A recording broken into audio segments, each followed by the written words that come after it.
ဘာဆိုနာအသင်းကအခုလက်ရှိမှာဘယ်နဒိုဆီလ်ဗာကိုခေါ်ယူဖို့နှုတ်အားဖြင့်သဘောတူညီမှုရရှိပြီး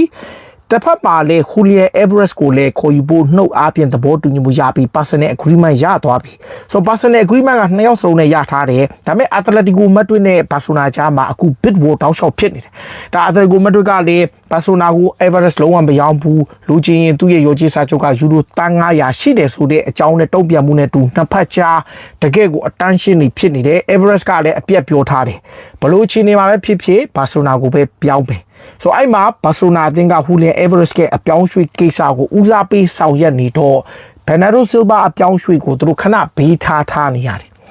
တော့အခုလောလောဆယ်ဒါအခုလက်ရှိအနေထားပေါ့လေဒါဒီစပိန်ရဲ့နာမည်ကြီး journalist ရဲ့ report အရ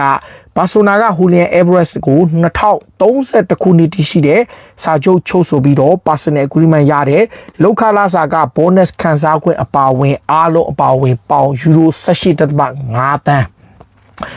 basis salary 15 သန်းပတ်ဝန်းကျင်လောက်နဲ့အပူ 3.5 သန်းခံစားခွင့်မျိုးပါဝင်တယ်ဒီနေရာမှာ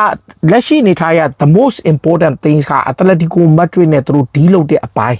အားကစားဒရိုက်တာဒီကိုတို့ကဟိုနေ့ကကျွန်တော်တို့တန်းတရာနဲ့ကလန်တာကိုတီကိုညင်းနေဆိုတဲ့အချက်ဒါကတီကိုညင်းနေပြီးတော့တီကိုကဘာပြောလဲဘာဆိုနာဟာသူတို့ကိုခလေးထားနဲ့လာပြီးကလန်နဲ့ဘာညာနဲ့ဘာမှမကလန်ပန်းနဲ့အပြင်မှာသတင်းတွေဖွာနေဆိုတဲ့သတင်းတွေနဲ့သူတို့ရန်ဖြစ်နေကြတဲ့အချိန်မှာဒီကိုတို့ကငါတို့မင်းရဲ့အားကစားဒရိုက်တာရှိ email ပို့တာငါတို့လည်းတက်တည်ပြလို့ရတယ်မင်းတို့ကဒါမရဘူးဆိုပြီးမင်းတို့ပြောနေတယ်ဆိုပြီးသူတို့နှစ်ဖက်ကြားမှာလည်းတောက်လျှောက် fight နေတာ